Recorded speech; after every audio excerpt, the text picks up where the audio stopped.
The story of Beowulf is the first surviving epic written in the English language, though its author remains mysterious.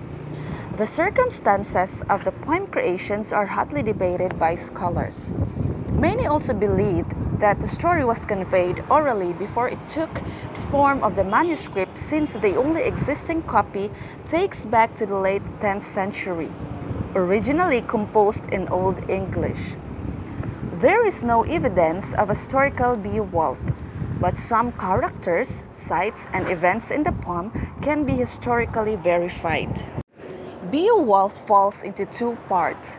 It opens in Denmark, where King Hrothgar has a splendid mead hall known as Heorot, a place of celebration and much merriment.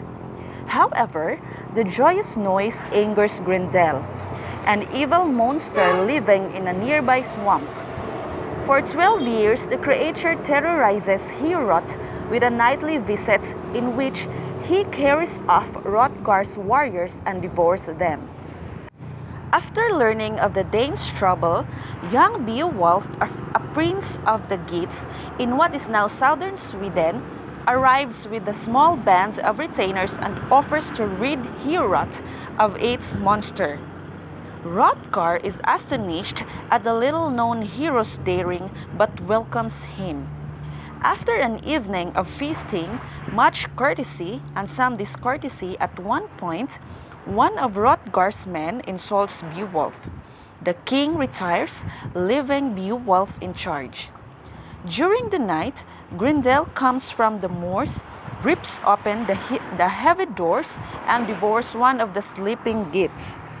Then he grapples with Beowulf, who refuses to use a weapon. Beowulf grips one of Grendel's hands with such force that the monster finally wrenches himself free only when his arm is turned off at the shoulder. Mortally wounded, Grendel returns to his swamp and dies. Beowulf then displays the monster's arm in Heorot for all to see.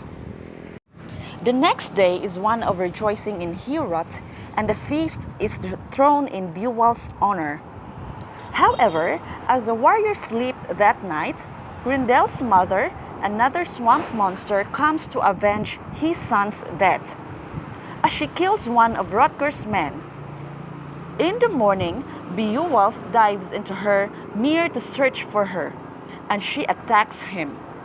They struggle in her dry cave at the mere's bottom, and Beowulf finally kills her with a sword.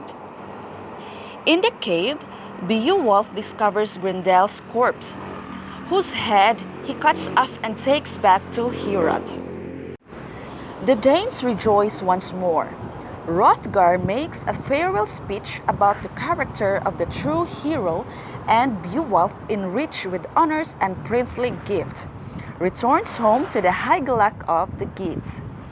The second part passes rapidly over Hygelac's subsequent death in a battle, the death of his son, and Beowulf's succession to the kingship and his peaceful rule of 50 years.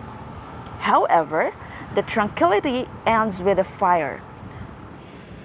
It ends with the tranquility of fire-breathing dragon becomes enraged after a man steals from its treasure-filled hair. The creature begins ravaging great land, and the brave but aging Beowulf decided to engage it, despite knowing that he will likely die. The fight is long and terrible, a painful contrast to the battles of his youth. Painful too is the desertion of all his retainers, except for his young kinsman Wiglaf, who comes to his aid. They ultimately kill the venomous dragon, but Beowulf is mortally wounded from a bite in the neck. Before he dies, he names Wiglaf his successor. Beowulf is cremated on a funeral pyre, and his remains are buried in a barrow built by the sea. As his people mourn his death, they also express the fear that without Beowulf, Geatland will be invaded by nearby tribes. And that was the summary of the story of Beowulf. This is Mariel Hamora. Thank you for watching.